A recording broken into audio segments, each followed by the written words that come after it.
Syekh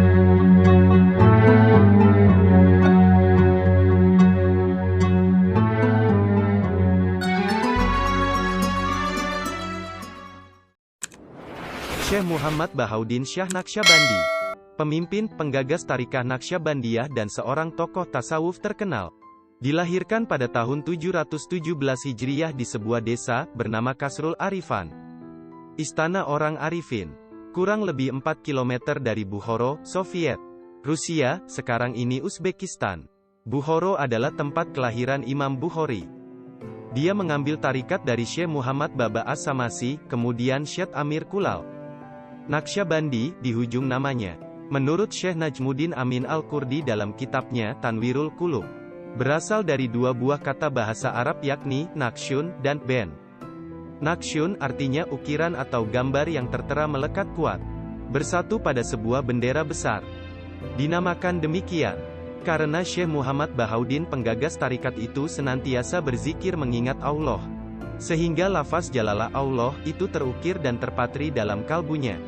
Selanjutnya, Syekh Amin Al-Kurdi menerangkan bahwa beliau pernah mendengar keterangan dari beberapa orang Khalifah Naqsyabandiyah, bahwa Rasulullah pernah meletakkan telapak tangannya yang mulia itu ke jantung hati Syekh Bahauddin ketika sedang muraqabah, sehingga berbekas terukir dalam kalbunya. Peristiwa itu terjadi tentu saja secara rohaniyah, karomah, karena keduanya hidup pada zaman yang berbeda. Rasulullah hidup pada abad ke-6 dan ke-7. Sedangkan Syekh Bahauddin hidup pada tahun 1314 sampai tahun 1388 Masehi atau abad ke-14. Syekh Bahauddin menerangkan kisahnya sebagai berikut di dalam kitab Jamiul Karamatil Aulia, Juz 1 halaman 240. Tatkala Syekh Muhammad Baba As-Samasi meninggal dunia, aku dibawa nenekku ke Samarkand. Dan di situ aku dipertemukannya dengan seorang alim lagi soleh, meminta restu semoga aku didoakannya. Keberkatan mereka itu, alhamdulillah sudah kuperoleh. Kemudian aku dibawanya ke Bukhara dan menikahkan aku dengan seorang wanita. Tetapi aku tetap bermukim di Kasrul Arifan. Pada suatu ketika, dengan inayah Allah, aku mendapat kiriman sebuah kopiah kerajaan yang biasa dipakai oleh pejabat-pejabat. Setelah mendapat kopiah itu, keadaanku semakin baik, dan keinginanku untuk bersahabat dengan Syekh Sayyid Amir Kulal makin bergejolak dalam kalbuku. Aku mendapat kabar bahwa Syekh Muhammad Baba As-Samasi telah berpesan kepada Syekh Sayyid Amir Kulal supaya mengajari dan mendidikku dengan baik.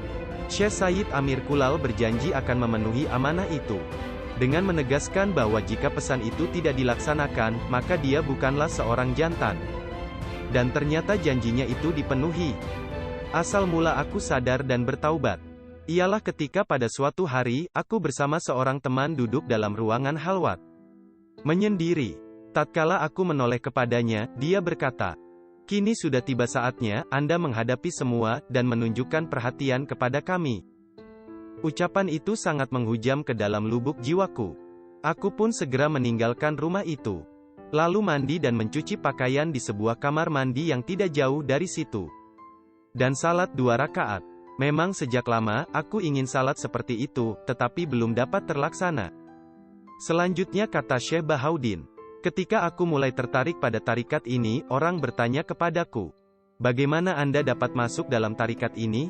Aku menjawab, "Aku melaksanakan apa yang kuucapkan dan kukehendaki."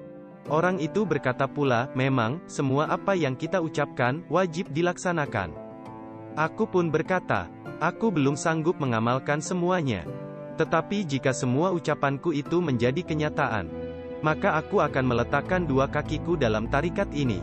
Dan jika ucapan itu tidak menjadi kenyataan, maka aku tidak akan memasukinya." Ucapan itu diulanginya 2 kali, kemudian teman seholwatku itu pun pergi. Kami berpisah. Sesudah itu, aku merasa bagaikan berputus asa. Setelah lewat 15 hari, dikatakan orang kepadaku, "Sesungguhnya apa yang Anda inginkan itu, akan segera menjadi kenyataan." Aku pun berkata, "Aku ingin tarikat yang setiap orang memasukinya, menduduki makam, tempat atau kedudukan spiritual untuk sampai kepada Allah."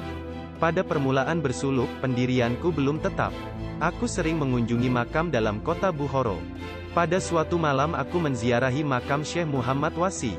Di sisinya kudapati sebuah lampu pelita yang minyaknya hampir habis. Sumbunya panjang, harus digoyang-goyang supaya rata kena minyak dan sinarnya terang. Dalam kondisi seperti itu, datang isyarat kepadaku, supaya aku menziarahi kuburan Syekh Ahmad Al-Ajfari Yuli. Tatkala aku sampai di situ, kudapati lampu pelita seperti yang ada di makam Syekh Muhammad Wasi tadi. Tiba-tiba dua orang yang tidak dikenali mendatangiku dan menyelipkan dua bilah pedang ke pinggangku. Menaikkanku ke atas belakang seekor himar, kemudian membawaku ke makam Syekh Musda'ahan. Di situ pun aku melihat lampu pelita seperti yang ada di dua makam sebelumnya. Aku pun turun, mengambil posisi duduk menghadap kiblat. Waktu itu aku merasa berada di alam gaib. Tiba-tiba dinding sebelah arah kiblat itu terbelah dan bersamaan dengan itu muncul sebuah tempat duduk berbentuk mimbar. Di atasnya nampak duduk seorang laki-laki yang tampan dan berperawakan tegap. Di depannya terdapat tabir. Di sekitar mimbar itu hadir sejumlah jemaah, antaranya Syekh Muhammad Baba As-Samasi. Aku bertanya dalam hati, siapakah orang ini dan siapa pula yang ada di sekelilingnya? Seorang di antara mereka menjelaskan. Adapun orang yang berperawakan tegap itu adalah Syekh Abdul Halik Al-Fajduani. Dan yang mengelilinginya itu adalah khalifah-khalifahnya. Diisyaratkannya kepadaku, dengan menyatakan, ini Syekh Ahmad Sadiq, ini Syekh Aulia Al-Kabir, ini Syekh Arif Ar-Yukari, ini Syekh Mahmud Al-Anjiri, Al-Faknawi, Nakuli, dan ini Syekh Ali Ar-Ramitani. Dan tatkala sampai kepada Syekh Muhammad Baba As-Samasi, orang itu berkata, dia sudah memberi sebuah kopiah kepadamu, kenalkah Anda kepadanya? Kenal, jawabku. Kenanganku kembali kepada kisah kopiah, yang sudah kulupakan sejak lama. Kemudian orang itu melanjutkan, kopiah itu kini berada di rumahmu. Berkat kopiah itu, Allah telah menyelamatkanmu dari cobaan besar. Sejurus kemudian, para jemaah yang hadir pun menunjukkan perkataannya kepadaku. Nah, sekarang dengar baik-baik. Syekh Al-Kabir akan membacakan sesuatu kepadamu. Dalam rangka perjalananmu melalui tarikat yang benar ini, hal mana sebelumnya tidak Anda perlukan. Aku bermohon supaya dapat bersalaman dengan dia. Permintaanku itu dipenuhi. Mereka pun menyingkapkan tabir yang ada di depannya, dan aku pun bersalamanlah dengan dia. Syekh itu pun menjelaskan kepadaku tentang seluk-beluk suluk. Dari awal sampai akhirnya, hingga mengatakan, adapun lampu-lampu yang Anda lihat tadi, dalam keadaan demikian, ialah berita gembira dan isyarat untukmu, bahwa Anda masih siap menerima tarikat ini. Menggerak-gerakkan sumbu lampu itu supaya minyaknya rata membasahinya dan cahayanya menyala terang. Adalah merupakan isyarat bahwa beberapa rahasia akan tersingkap bagimu. Maka laksanakanlah apa yang Anda inginkan, niscaya maksudmu akan tercapai. Teguhkan pendirian. Tetap istiqomah memegang syariat yang suci dalam berbagai segi dan aspek kehidupan. Giat menyuruh berbuat baik dan mencegah berbuat mungkar, beramallah dengan azimah, cita-cita yang tinggi serta kesungguhan.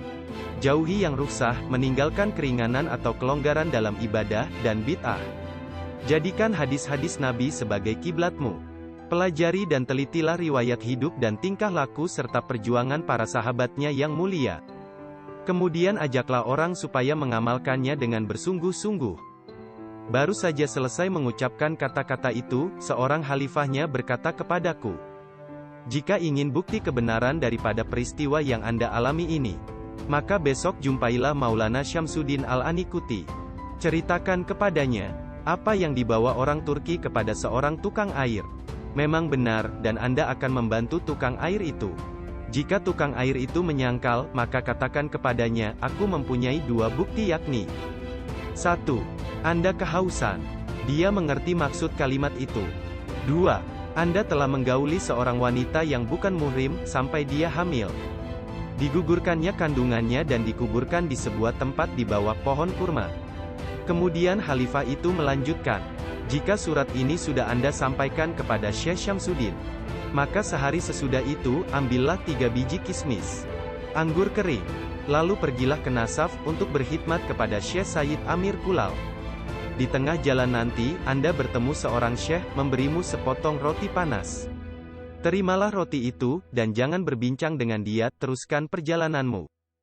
Nanti Anda akan melintasi suatu kafilah. Sesudah melewatinya, seorang penunggang kuda akan mencegatmu. Nasihatilah dia, karena taubatnya berada di tanganmu. Ambillah kopiah kerajaan itu dan serahkan kepada Syekh Sayyid Amir Kulal. Sesudah itu, bergoyang-goyanglah tubuhku, hingga aku sadar seperti semula. Selanjutnya Syekh Bahauddin melanjutkan kisahnya. Keesokan harinya aku pun pulang ke rumahku di Zierten. Kutanyakan kepada keluargaku tentang kopiah itu. Mereka menyerahkannya kepadaku seraya menyatakan bahwa kopiah itu tetap berada di tempatnya begitu lama, dan tidak pernah diusik. Tatkala kopiah itu kulihat, hatiku bergetar, jantungku berdebar, lalu menangis dengan bercucuran air mata. Sesudah itu aku pun pergi membawa kopiah tadi ke desa Apnikia, dekat Bukhoro, masuk ke dalam masjid Syekh Samsudin dan sholat subuh bersamanya di situ. Surat titipan yang kubawa tadi pun kuserahkan ke tangannya. Dia tercengang, heran, dan sejurus kemudian muncul seorang tukang air.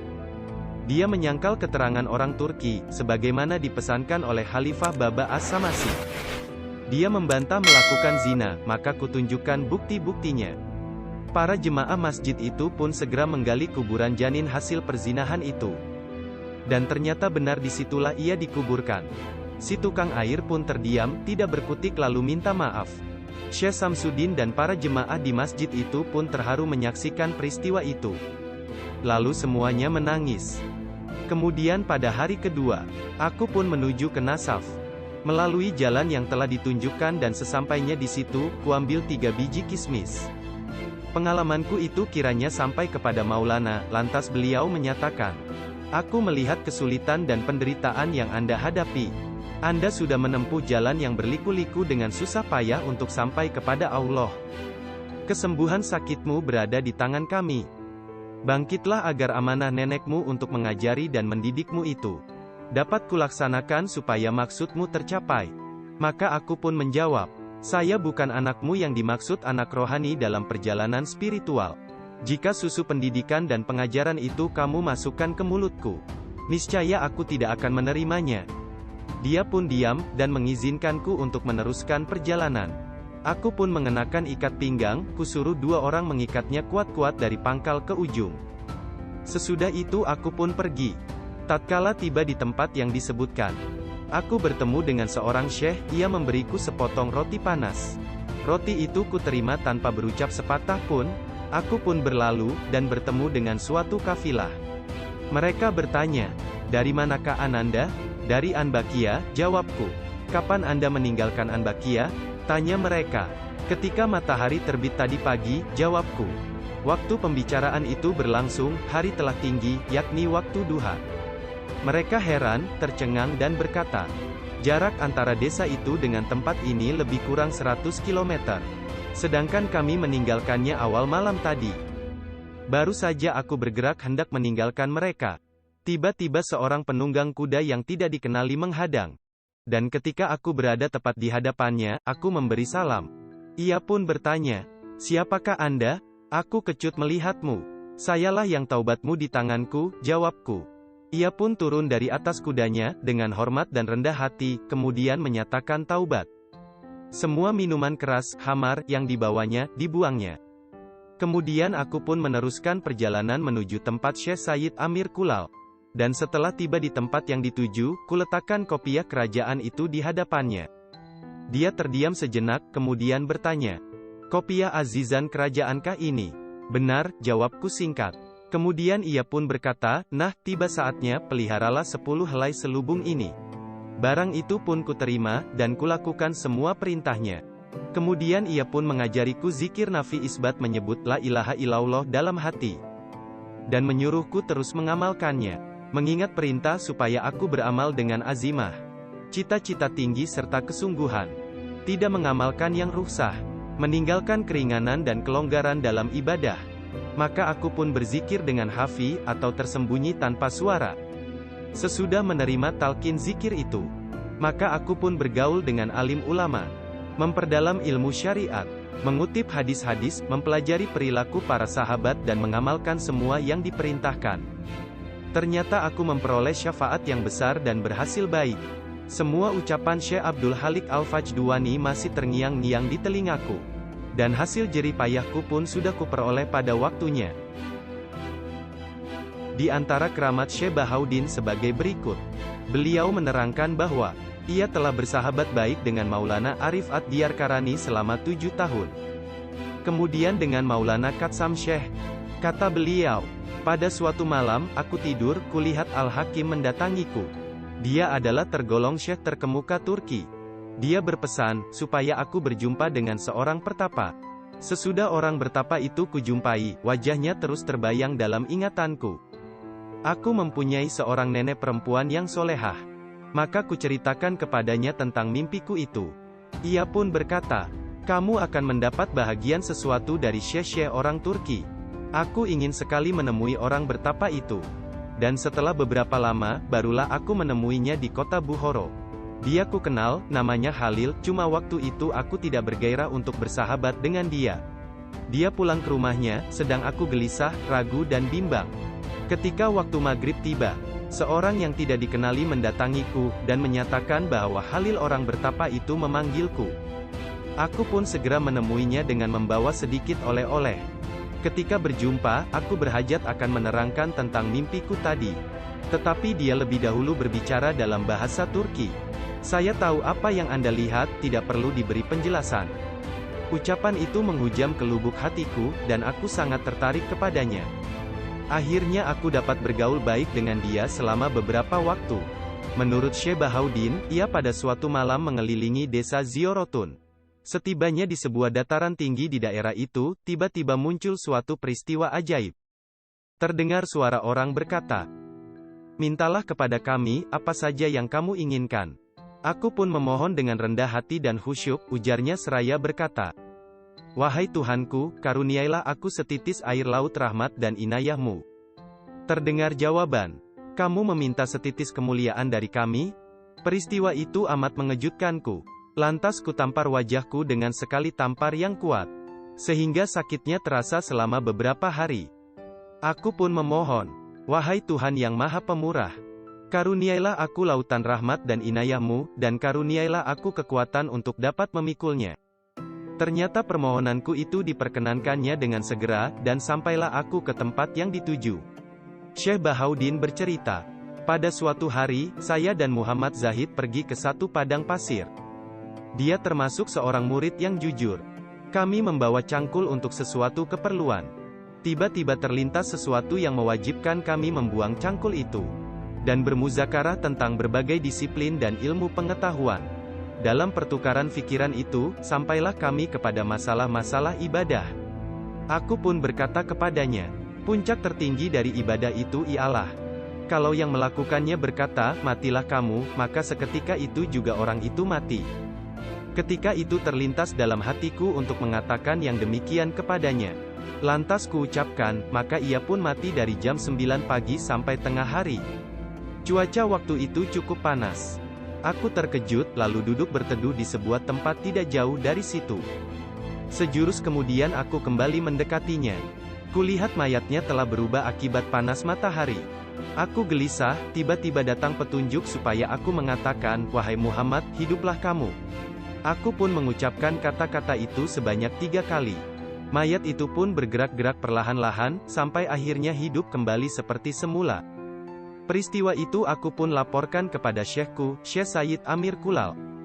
Dan ketika aku menyebutkan dia mati, aku heran. Syekh Sayyid Amir Kulal berkata, wahai anakku, kenapa tidak kamu katakan, hiduplah? Aku pun menjawab, sesudah ilham datang, barulah ku ucapkan kalimat itu, ternyata mayat itu pun hidup kembali. Muhammad bin Al-Attar berkata, pada suatu hari, Syekh Muhammad Rahin bertanya kepadaku, bagaimana keadaan hatimu? Aku tak tahu, jawabku. Dia berkata pula, adapun hatiku, seperti bulan malam ketiga. Hal itu kusebutkan kepada Syekh Naqsyabandi, Syekh Bahauddin. Dia pun berkata, itu memandang kepada hatinya. Waktu itu dia sedang berdiri, lantas diletakkannya kakinya di atas kakiku.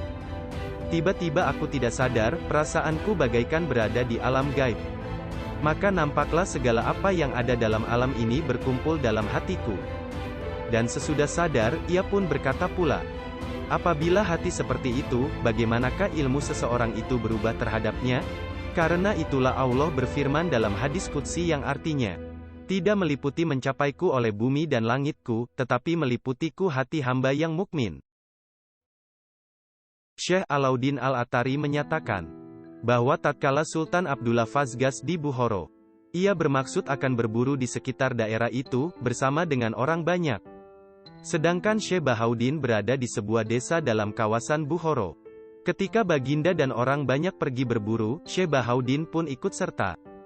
Ia mendaki sebuah dataran tinggi tidak jauh dari mereka. Dan di situ, ia menempel bajunya. Terlintas di hatinya bahwa Allah memuliakan wali-walinya. Sehingga banyak raja-raja menundukkan kepala mereka. Belum habis apa yang terlintas dalam hatinya itu. Tiba-tiba muncul seorang laki-laki penunggang kuda yang tangkas. Berpakaian kebesaran seperti pakaian raja-raja. Sesudah turun dari atas kendaraan, ia pun memberi hormat dengan sopan dan merendahkan diri. Tegak terpaku selama kurang lebih 1 jam di bawah panas matahari. Syekh Bahauddin menjawab, "Tinggalkan aku, karena aku adalah orang fakir." Menurut istilah ahli sufi, fakir di sini artinya fakiru ilallah, yaitu fakir terhadap Allah. Bermukim di desa ini, Sultan Fazgas mengajak orang banyak, rakyat jelata untuk berburu, maka aku pun ikut serta. Belum lagi selesai, kamu pun datang. Orang itu dengan merendah berkata, "Tetapi wahai Tuan mulia, Tuan telah memburuku." Syekh Bahauddin pun berdiri, mengenakan pakaian, lalu berangkat menuju ke tengah padang pasir. Diikutinya dari belakang dengan hati yang kecut dan cemas. Beberapa saat dalam perjalanan, Syekh Bahauddin menoleh kepadanya dengan sorot pandangan mata yang tajam, sehingga orang itu tak dapat bergerak, tegak terpaku di tempatnya, dan tak sanggup lagi mengikutinya untuk selama-lamanya. Sebagian sahabat Syekh Bahauddin berkata, "Aku pernah berkhidmat kepadanya, ketika ia berada di sebuah negeri, Miru. Pada suatu hari, aku ingin sekali hendak ke Bukhara karena menurut berita, saudaraku Syamsuddin telah meninggal dunia. Aku tidak ingin meminta izin kepadanya secara langsung. Kujumpai Amir Husin, seorang yang dekat dengan beliau, untuk meminta izinnya. Ketika itu beliau pergi sholat Jumat. Sekembalinya dari masjid, Amir Husin memberitahukan kepadanya, bahwa saudaraku, bernama Syamsuddin telah meninggal dunia. Beliau berkata, bagaimana mungkin kabar itu? Dia masih hidup, bahkan dia sudah dekat sekali pada kita, sudah kucium baunya. Belum habis ucapannya, tiba-tiba saudaraku yang dikabarkan sudah mati itu, muncul di depan kami seraya memberi salam. Syekh Bahauddin pun berkata, wahai Amir Husin, ini dia Syamsuddin itu. Semua yang hadir tercengang, menyaksikan keramatnya itu. Syekh Alauddin Al-Atari berkata, pada suatu hari Syekh Bahauddin berada di Bukhara. Seorang sahabat karibnya bernama Maulana Arif Ad-Diyar Karani berada di Khawarizmi. Syekh Bahauddin berkata kepada sahabat-sahabatnya, menurut pandanganku, sekarang ini, Maulana Arif Ad-Diyar Karani itu baru saja meninggalkan Khawarizmi menuju Saraya.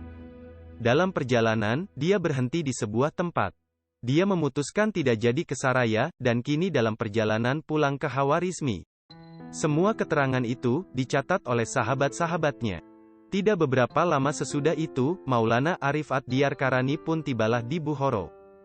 Mereka pun menceritakan kepadanya, apa yang mereka dengar dari Syekh Bahauddin tadi. Maulana Arif Ad-Diyar Karani menjawab, benar, tepat sekali apa yang dikatakannya itu. Syekh Abdullah Al-Khawjandi menyatakan, sudah sejak lama hatiku tertarik, sangat ingin memasuki tarikat Naqsyabandiyah ini. Aku tinggal di Khawjan. Pada suatu hari aku pergi ke Tirmiz. Waktu itu aku sedang mengalami kegoncangan. Kemudian aku mengunjungi sebuah masjid di pinggir sungai Jihun, dan tidur di situ. Aku melihat dalam mimpi dua orang syekh yang gagah. Seorang di antaranya berkata kepadaku, kenalkah kamu pada kami? Saya adalah Muhammad bin Ali, orang Tirmiz. Dan ini adalah Nabi Khidir alaihi salam. Jangan gusar, kini tiba saatnya melaksanakan maksudmu itu. Tetapi kamu harus menunggu 12 tahun lagi. Dan pelaksanaannya di Bukhara, di tangan Syekh Bahauddin Syah Naqsyabandi, yang menjadi wali kutub pada masa itu. Aku pun tersentak, hatiku mulai tenang. Sesudah itu aku pun pulang ke Khawjan. Dan pada suatu hari, aku berjalan-jalan di Pekan. Aku bertemu dengan dua orang Turki yang hendak menuju ke masjid. Kuikuti dari belakang. Mereka asyik berbincang. Aku memasang kuping, mendengarkannya. Keduanya membicarakan hal-hal tarikat, hatiku tertarik, lalu kutemui mereka dengan membawa makanan. Salah seorang di antaranya berkata kepada temannya, "Inilah dia orang yang dalam kalbunya berkobar keinginan untuk masuk tarikat ini. Selayaknya dia berkhidmat kepada putra pemimpin kita, Syekh Ishak." Mereka memberitahukan bahwa Syekh Ishak itu bermukim di wilayah Houjan, mempunyai seorang putera yang bijak dan ikhlas. Aku pun pergi ke situ dan kedatanganku disambut hangat olehnya. Sekali peristiwa, anak itu berkata kepadaku, "Hati murid ini sudah pecah berantakan. Sewajarnya dia dididik menjadi pengikut tasawuf dan menjadi sahabat baik." Syekh Ishak menangis, terharu, dan berkata, "Wahai anakku, orang ini termasuk anak-anak Syekh Bahaudin. Aku tak dapat menentukan sesuatu kepadanya." Aku pun pulang ke Houjan, menunggu masa yang dijanjikan itu tiba. Beberapa waktu kemudian, hatiku mendesak, supaya aku segera ke Bukhara, tidak boleh ditangguhkan lagi. Aku pun pergi, dan sesampainya di tempat yang dituju, aku pun menemui Syekh Bahaudin. Begitu bertemu Syekh Bahaudin berkata, "Wahai Abdullah, sabarlah, masa 12 tahun yang kamu tunggu-tunggu itu tinggal 3 hari lagi." Aku terdiam mendengarnya, hatiku makin terpaut kepadanya. Orang-orang yang hadir tidak mengerti isyarat itu. Mereka bertanya kepadaku dan sesudah mengerti, mereka pun senang dan gembira. Sesudah itu, belakangan ternyata semua maksudku itu tercapai dengan inayah Allah dan aku pun mengabdi kepadanya. Di antara keramatnya, diceritakan oleh Syekh Alauddin Al-Athari. Pada suatu hari, aku sedang berada di hadapan Syekh Bahaudin. Waktu itu langit mendung dan berawan tebal. Beliau bertanya, "Sudah masukkah waktu zuhur?" "Belum," jawabku. "Coba lihat ke langit," ujarnya. Aku pun mendongak ke langit. Tampak langit itu jernih, tidak berawan, dan pemandanganku tembus, atau kasyaf ke alam malakut. Kulihat para malaikat sedang sibuk mengerjakan sholat zuhur. Sesudah itu, beliau berkata, "Nah, apa katamu, sudah masukkah waktu zuhur?" Aku terkejut, lalu meminta ampun kepadanya. Peristiwa itu amat berkesan dalam lubuk hatiku dan tidak hilang selama beberapa waktu. Seorang sahabatnya menceritakan, pada suatu hari, aku pernah diutus Syekh Bahaudin untuk melaksanakan sesuatu keperluan. Selesai tugas itu, aku pun pulang. Kulihat murid-murid tegak berdiri di dalam kebun yang di situ terdapat tempat tidur beliau. Masing-masing memegang cangkul dan gerobak sorong. Aku sangat kecut dan cemas, sehingga merasa bagaikan demam panas. Sejurus kemudian Syekh Bahaudin keluar dari rumahnya dan berkata kepadaku, "Kulihat air mukamu berubah."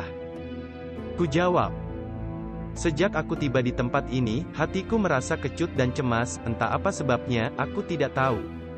Beliau berkata pula, "Coba tanyakan kepada Amir Husin." Aku pun menanyainya. Amir Husin mengatakan, "Sebabnya ialah sejak pagi tadi murid-murid bergotong royong mencangkul dan mengangkut tanah. Sedangkan kamu tidak ikut bersama mereka." Kemudian Syekh Bahaudin kembali ke rumah, menyiapkan makanan untuk mereka. Tiba-tiba kami melihat seorang anak muda tampan, datang dari arah rumah beliau, menuju ke arah kami. Dia terbang di udara, melompat dari suatu tempat ke tempat lain, laksana burung. Ketika sudah dekat dengan kami, ia terbang di atas kepala kami. Perhatian kami pun tertuju kepadanya dan menghentikan kegiatan. Pada saat itu Syekh Bahaudin keluar, memberi isyarat bahwa ia sebentar lagi akan datang. Ucapannya itu membuat kami heran. Setelah tiba dan memperhatikan keadaan kami, beliau pun menoleh kepadaku, seraya berkata, "Inilah yang telah menggelisahkanmu, kamu berbeda dari mereka." Kemudian berkata pula, "Adapun anak muda yang terbang di Nasaf ke Bukhara. Dia terbang. Ketika aku dekat kepadanya, aku pun menyapanya dan bertanya, 'Kenapa kamu tinggalkan persahabatan dengan Rijalul Gaib, wali-wali Allah, sehingga kamu terjerumus dalam kesakitan dan penyesalan?' Anak muda itu menjawab, 'Aku datang dari sebuah negeri, penduduknya telah memasukkanku ke dalam barisanmu. Pada suatu hari kami duduk-duduk di sebuah bukit, terlintas di hatiku tentang istri dan anak. Maka mereka pun menyingkapkan tabir, hijab, yang membatasi pemandanganku, kemudian bermaksud akan meninggalkanku. Ku pegang belakang seorang di antara mereka. Dan aku minta supaya dihantarkan ke sebuah tempat yang aman dan makmur. Maka mereka pun menghantarku ke tempat ini. Syekh Bahauddin melanjutkan, aku pun menemaninya dari Nasaf ke Bukhara selama 6 hari dan kuletakkan dia di rumahku. Ketika aku sibuk menyiapkan makanan untuk kamu, dia minta izin untuk pergi. Permintaannya itu kupenuhi. Sesudah itu maksudku akan mengantarkan makanan untuk kamu sekalian. Tetapi tiba-tiba kulihat kamu dalam keadaan terkejut. Aku pun keluar, memberi isyarat kepadamu, sebagaimana yang sudah kuisyaratkan tadi. Anak muda itu telah mengalami kemuliaan dan kebesaran Allah dengan nyata. Sewajarnyalah seorang murid melangkah selebar kangkangan. Sejauh-jauh perjalanan di dalam jalan spiritual. Jangan bergeser atau rusak walau sedikit pun kepercayaan. Atau keyakinan kepada syekhnya walau apapun yang terjadi. Sehingga jika melihat Nabi Khidir pun, jangan menoleh kepadanya. Walaupun murid itu dapat bertemu atau melihat Nabi Khidir sekalipun hendaklah ia melihat atau memandang hal yang tersebut itu terjadi disebabkan keberkatan doa dan bimbingan syekhnya. Anak muda itu sesungguhnya telah mencapai martabat yang tinggi. Dapat terbang seperti burung dengan mudah. Dan lalat pun dapat juga terbang di udara. Sesudah itu beliau memerintahkan kepada Amir Husin dan murid-muridnya, supaya meneruskan pekerjaan masing-masing, mengisi gerobak dengan tanah. Mereka pun melaksanakannya dan meninggalkan Syekh Bahauddin seperti semula. Anehnya, Syekh Bahauddin memberi isyarat kepada sebuah gerobak sorong. Maka tiba-tiba saja gerobak itu berjalan dengan sendirinya dan tanah yang ada di dalamnya dibuangnya, kemudian ia pun datang kepada kami. Demikianlah dilakukan Syekh Bahauddin beberapa kali. Lantas beliau pun berkata, peristiwa gerobak sorong berjalan sendiri seperti ini adalah perkara biasa bagi ahlilah. Orang-orang Allah yang terpilih. Syekh Alauddin Al-Atari meriwayatkan bahwa Syekh Tajuddin adalah seorang tokoh pengikut Syekh Bahauddin Naqsyabandi. Setiap ditugaskan melakukan sesuatu dari Al-Arifan ke Bukhara, ia sudah kembali dalam tempoh yang singkat. Karena apabila ia tidak terlihat oleh murid-murid Syekh Bahauddin, ia terbang di udara. Pada suatu hari, kata Syekh Tajuddin, aku ditugaskan pula untuk melaksanakan sesuatu ke Bukhara. Aku pun pergilah dengan terbang di angkasa sebagaimana biasa. Di tengah perjalanan kulihat Syekh Bahauddin dan beliau pun melihatku. Ketika dilihatnya aku terbang di udara, maka kekuatan karomah itu dicabutnya daripadaku. Sesudah itu aku tidak bisa lagi terbang untuk selama-lamanya. Seorang sahabat Syekh Bahauddin menceritakan, pada suatu hari, Syekh Bahauddin berkunjung ke rumahku. Aku terkejut dan gugup, karena ketika itu persediaan tepung tidak ada. Beliau datang membawa sedikit tepung gandum, dan berkata kepadaku, nah, bikin rotilah tepung ini, dan jangan ceritakan kepada seseorang tentang sedikit atau banyaknya. Beliau berada di rumahku selama 10 bulan. Selama berada di rumahku, banyaklah murid-murid dan sahabat-sahabatnya datang silih berganti, menziarahinya. Kami tetap membikin roti untuk mereka dari tepung tadi. Ternyata cukup. Semuanya itu bisa terjadi karena kekeramatan beliau. Beberapa waktu kemudian, kuberitahukan hal itu kepada istriku, kulanggar pesannya. Sejak waktu itu hilang berkatnya dan dalam waktu yang tidak begitu lama, tepung itu pun habis. Peristiwa itu menambah keyakinanku kepadanya. Dan aku mengakui kebesaran keramat dan ketinggian martabat kewaliannya. Syekh Muhammad Zahid berkata, pada suatu hari aku sedang suluk. Aku duduk bersama Syekh Bahauddin. Waktu itu musim gugur. Aku ingin sekali hendak memakan semangka, lalu ku minta kepadanya. Dekat kami duduk itu, terdapat sebuah sungai yang mengalir. Dia pun berkata, pergilah ke air itu. Aku pun pergi ke situ, maka kudapati sebuah semangka terletak di situ. Peristiwa itu pun semakin menambah keyakinanku kepada beliau. Seorang sahabat Syekh Bahauddin meriwayatkan, di antara sahabat-sahabatnya yang menonjol dengan kerap kali menasihatiku, adalah Syekh Syadi. Salah satu nasihatnya, supaya jangan mengunjurkan kaki ke arah mana Syekh Bahauddin berada. Pada suatu hari, aku berangkat dari Gaziut menuju Al-Arifan untuk menziarahinya. Waktu itu udara sangat panas. Dalam perjalanan aku berteduh di bawah sepohon kayu dan berbaring. Tiba-tiba saja muncul binatang berbisa menggigit kakiku sebanyak 2 kali. Aku pun bangkit. Aku merasa sakitnya bukan main. Kemudian aku berbaring lagi. Maka untuk kali ketiga, aku digigit binatang berbisa lagi. Aku pun duduk, memikirkan apa sebabnya. Teringatlah aku kepada nasihat Syekh Syadi. Rupanya kakiku lurus ke arah Al-Arifan, tempat kediaman Syekh Bahaudin. Maka mengertilah aku, bahwa peristiwa itu memperingatkanku agar lebih berhati-hati. Syekh Alauddin meriwayatkan, pada suatu hari, Syekh Bahaudin menyuruh Amir Husin mengumpulkan kayu api. Waktu itu musim dingin.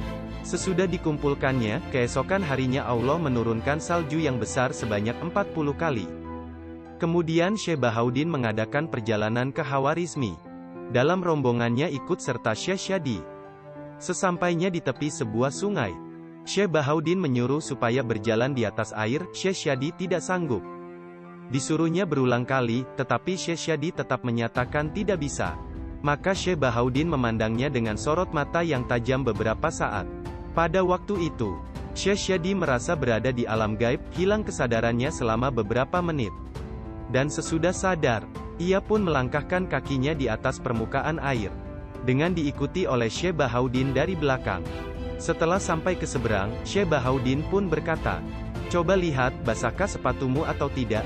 Kulihat alas kakiku, ternyata sedikit pun tidak basah, dengan izin Allah.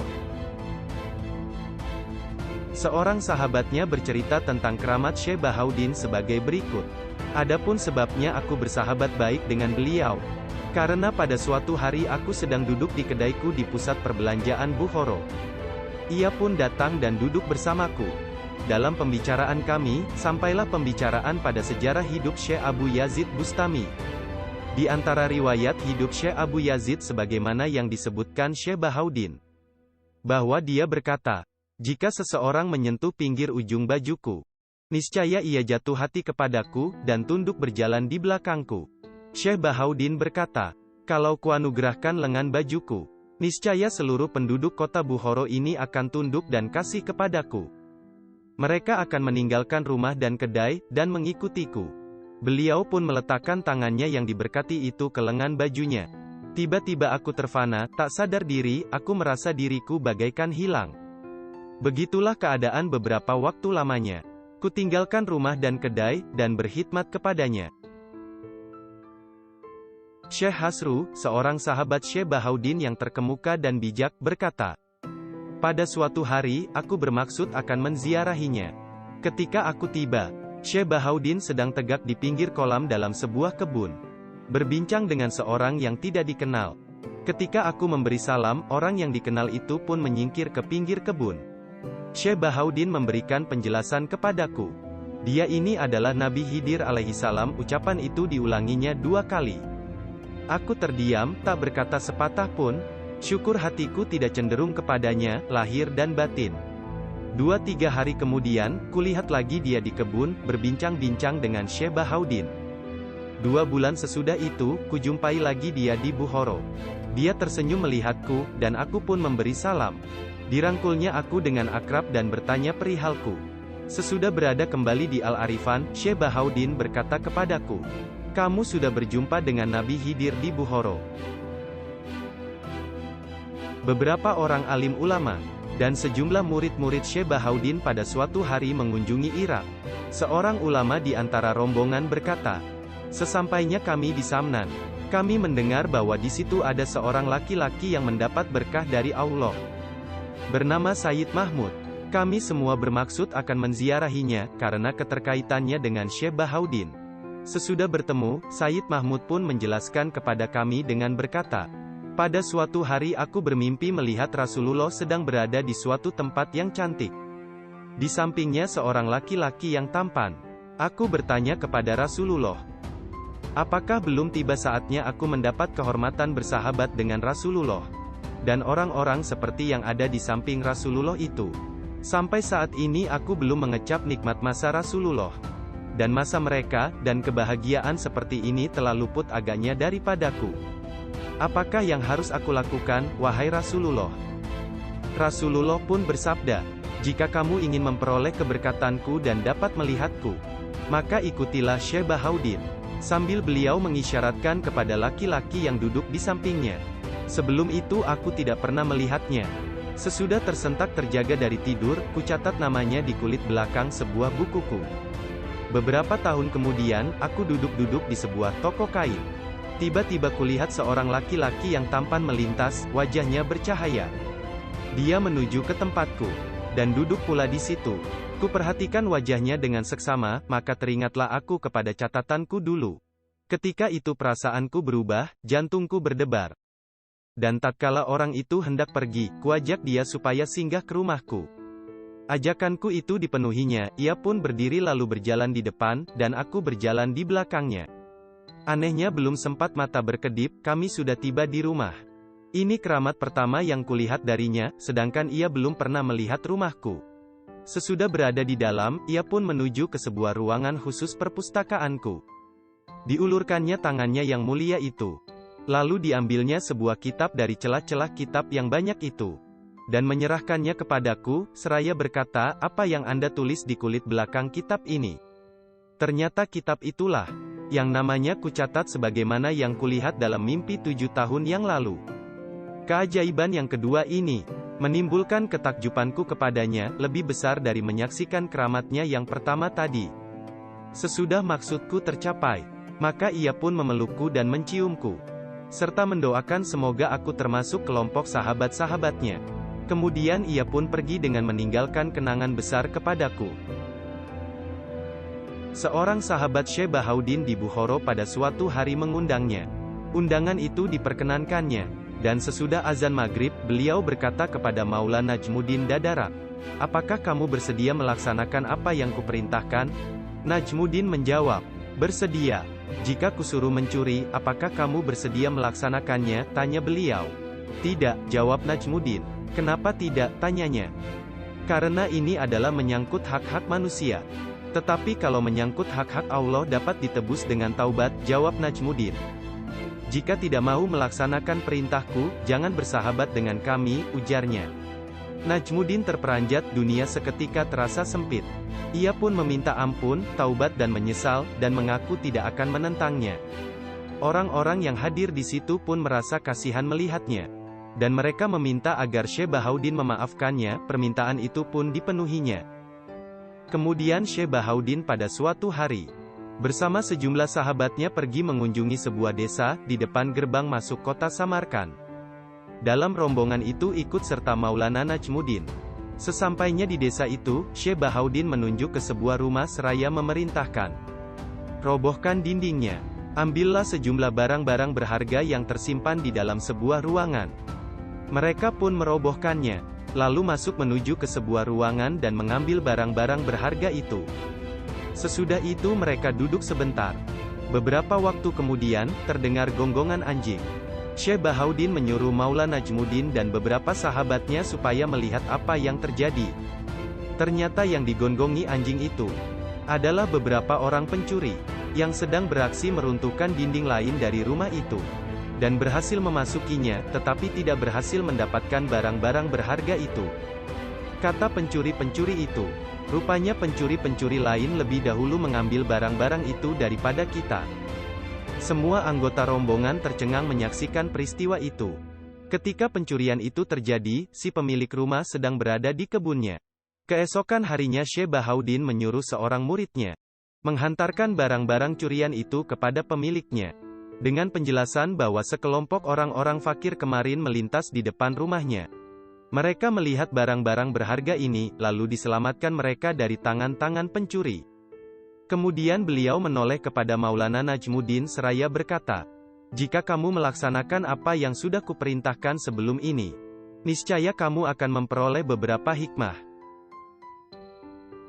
Sebagian di antara keramatnya, seorang sahabatnya meriwayatkan, pada suatu hari aku mohon didoakan, supaya aku memperoleh seorang anak. Syekh Bahauddin pun mendoakannya, maka aku memperoleh seorang anak laki-laki berkat doanya. Tiada berapa lama kemudian, anak itu meninggal dunia. Kejadian itu pun kulaporkan hal itu kepadanya. Ia pun berkata, kamu sudah meminta didoakan supaya kamu memperoleh seorang anak. Dan Allah telah menganugerahimu seorang anak dan kini sudah diambilnya pula. Namun demikian, Kita harap semoga Allah akan menganugerahimu 2 orang anak laki-laki berkat doa orang-orang fakir. Beberapa waktu sesudah itu, 2 orang anak laki-laki pun mendatangiku. Ketika seorang di antaranya jatuh sakit, maka kulaporkan kepada Syekh Bahaudin. Beliau pun berkata, "Dia adalah anakku, tidak perlu kamu susahkan. Dia selalu sakit-sakit, tetapi kemudian sembuh." Dan ternyata ucapan beliau itu benar dan tepat. Syekh Arif Ad-Dikrani, seorang tokoh Khalifah Sayyid Amir Kulal yang bijak berkata, "Pada suatu hari kami menziarahi Syekh Bahaudin di Al-Arifan. Dalam perjalanan pulang ke Bukhara, ikut serta beberapa orang fakir ahli sufi asal kota itu. Seorang di antara mereka berkata yang tidak baik tentang Syekh Bahaudin. Kami pun melarangnya. Kata kami, Anda tidak mengenal Syekh Bahaudin, dan tidak pantas berburuk sangka kepada seseorang, harus sopan terhadap wali-wali Allah." Meskipun sudah berkali-kali diingatkan, namun ia tetap berkata dan mencaci-caci Syekh Bahaudin. Tiba-tiba, seekor penyengat masuk ke mulutnya, dan menggigitnya, sehingga ia mengadu kesakitan. Kami pun berkata kepadanya, "Inilah akibat ucapan dan kelakuanmu yang buruk terhadap Syekh Bahaudin." Ia pun menangis dengan bercucuran air mata, taubat dan menyesal. Sesudah minta maaf dan taubat, barulah penyengat itu pergi, dan ia pun sembuh seperti semula. Pada suatu hari, padang pasir Koijik yang terletak dalam wilayah Bukhara, dikepung oleh musuh selama beberapa waktu. Banyak penduduk menderita dan menjadi korban keganasan. Maka penguasa wilayah Koijak mengutus beberapa orang stafnya kepada Syekh Bahaudin, meminta bantuannya, karena segala taktik dan strategi yang dijalankan ternyata menemui kegagalan. Kepada utusan itu, Syekh Bahaudin berkata, "Baiklah, nanti malam insya Allah kami akan memohon kepada Allah, dan kita tunggu hasilnya." Tatkala fajar sudah terbit, beliau pun memberitahukan kepada mereka bahwa sesudah 6 hari, musibah ini akan berakhir. "Gembirakanlah hati raja kamu dengan berita ini, dan kamu insya Allah akan memperoleh kemenangan." Maka penduduk Bukhara pun gembira ria. Karena ternyata sesudah 6 hari, pasukan musuh meninggalkan wilayah itu, sebagaimana yang dikatakan oleh Syekh Bahaudin.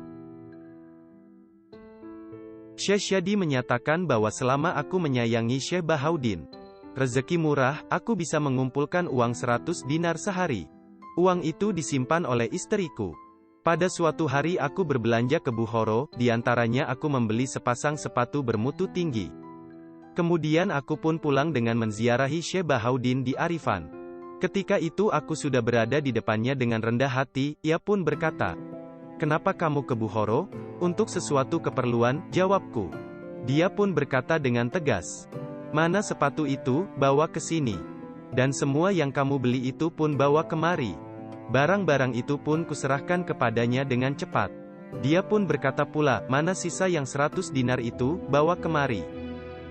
Uang itu pun kuserahkan kepadanya. Beliau pun memperhatikanku, seraya berkata, "Kalau mau, gunung ini bisa kujadikan emas untukmu. Dengan berkat kekuasaan Allah. Tetapi orang seperti kita para sufi tidak pantas berbuat seperti itu.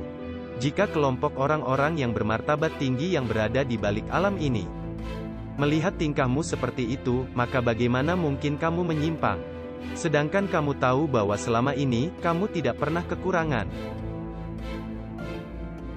Maulana Muhammad Al-Miskin berkata, pada suatu hari, seorang sahabat Syekh Bahaudin meninggal di Bukhara. Beliau dan sejumlah sahabatnya bertakziah kepada keluarganya. Selama takziah itu, Syekh dan rombongan melakukan sesuatu yang mengejutkan dan tidak disukai orang banyak. Bahkan mereka melarangnya. Syekh Bahaudin berkata, "Bila malaikat maut mendatangiku, aku orang fakir, sufi, yang paling tahu tentang bagaimana mereka mati."